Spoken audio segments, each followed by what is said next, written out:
ঠাকুর একবার তাহার গুরুর সহিত হিমালয় ভ্রমণ করিয়াছিলেন।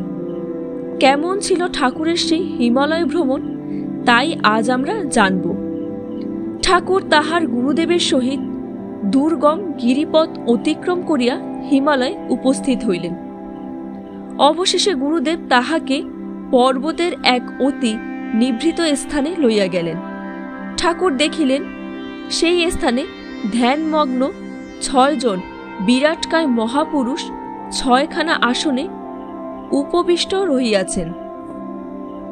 তাহাদেরই পাশে আরও একটি শূন্য আসন।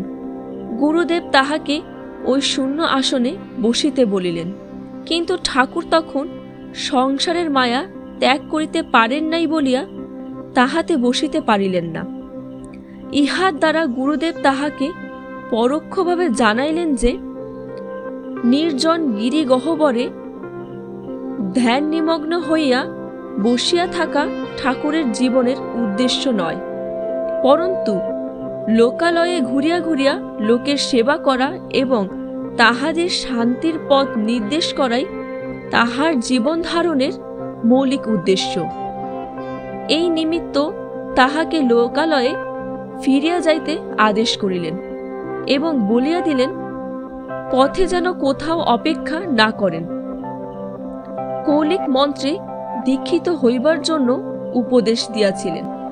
গুরুদেবের ইচ্ছাই ঠাকুর হিমালয়ের সৌন্দর্য উপভোগ, সাধু মহাপুরুষগণের পবিত্র সঙ্গলাভ এবং আধ্যাত্মিক জীবন সংগঠন করার মানসে কতিপয় সন্ন্যাসীদের সহিত পর্বতের নানা স্থানে ভ্রমণ করিয়াছিলেন।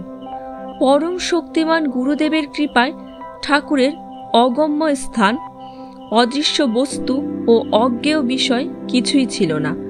তিনি কৈলাস পর্বতারোহণে সমর্থ হইয়াছিলেন। তাহার সেই বিচিত্র ভ্রমণ বৃত্তান্তের কিছু বিবরণ তিনি বলিয়াছিলেন। হিমালয়ের অতি দুর্গম সাধারণের অগম্য স্থানে ধ্যানরত বহু মহাপুরুষ ঠাকুরের দৃষ্টিগোচর হইয়াছিল। তাহারা যে কত কাল যাবৎ ধ্যান নিমগ্ন আছে তাহার ইয়ত্তা করা কঠিন। তাহাদের দেহ অসার, নেত্র স্পন্দনহীন, দেহ অসাধারণ দীর্ঘ, এত দীর্ঘ যে যদিও তাহারা উপবিষ্ট ছিলেন তথাপি ঠাকুর ও তাহার সঙ্গীগণ দাঁড়াইয়া তাহাদের মস্তক নাগাল পান নাই। তাহারা নানাবিধ বনফুল আনিয়া সেই বিরাট পুরুষদের পাদপদ্মে অঞ্জলি দিতেন। পার্শ্ববর্তী পর্বত গাত্রে উঠিয়া মস্তকে ফুলের মুকুট পরাইয়া দিতেন। নানা ফল মূল সংগ্রহ করিয়া তাহাদের সম্মুখে পাতার উপর রাখিয়া আসিতেন। পরবর্তী দিবস দেখা যাইত পাতার উপর সেই ফল নাই। মনে হইত এ সকল দ্রব্য মহাপুরুষের ভোগে লাগিয়াছে। এইরূপ সেই সকল অতিকায় মহাপুরুষদের সেবা করিয়া ঠাকুর ও তাহার সঙ্গীগণ পরমানন্দ লাভ করিতেন। ওই স্থান ত্যাগ করার পূর্বক্ষণে তাহারা সেই ধ্যান নিয়ত মহাপুরুষদিগকে যখন প্রণাম করিলেন তখন সেই জড় দেহগুলি হস্ত উত্তোলন পূর্বক তাহাদিগকে আশীর্বাদ জানাইলেন। অতঃপর তাহারা সুদীর্ঘ পথ অতিক্রম করিয়া হিমালয়ের পূর্ব প্রান্তে যোগেশ্বর আশ্রমে উপস্থিত হইলেন। ওই স্থানের অপার্থিব সৌন্দর্য দেখিয়া মুগ্ধ হইলেন। সেই সৌন্দর্য রাশির মধ্যে দেখিলেন তুষার ধবল স্ফটিক নির্মিত এক বিশাল শিবলিঙ্গ। জটাজুট ধারিণী পরম রূপ লাবণ্যবতী এক মহিয়সী মহিলা সেই শিবের সেবা করিতেছেন। তাহার সেবায় প্রস্তর নির্মিত শিব প্রাণবন্ত দেখাইতেছিল। পার্বত্য রমণীগণের নৃত্যে ও গীতে সেই স্থান মুখরিত হইতেছিল। ঠাকুর বলিয়াছিলেন তখন রমণীর স্থান কুত্রাপি দৃষ্ট হয় নাই।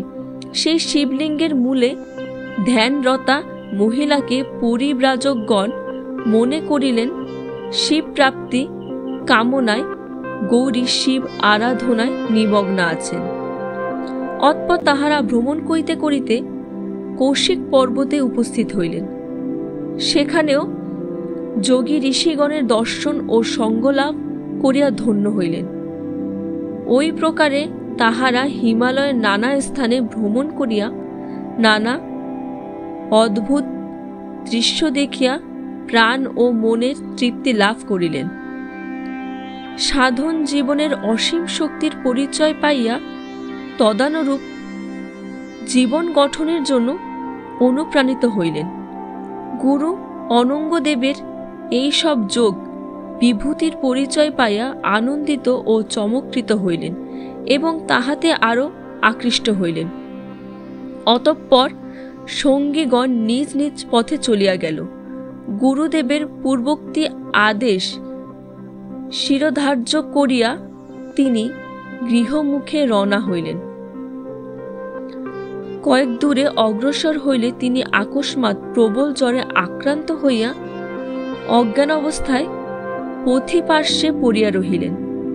জ্ঞান লাভ করিয়া দেখিলেন তিনি পরম দয়াল গুরুর কোলে শুইয়া আছেন।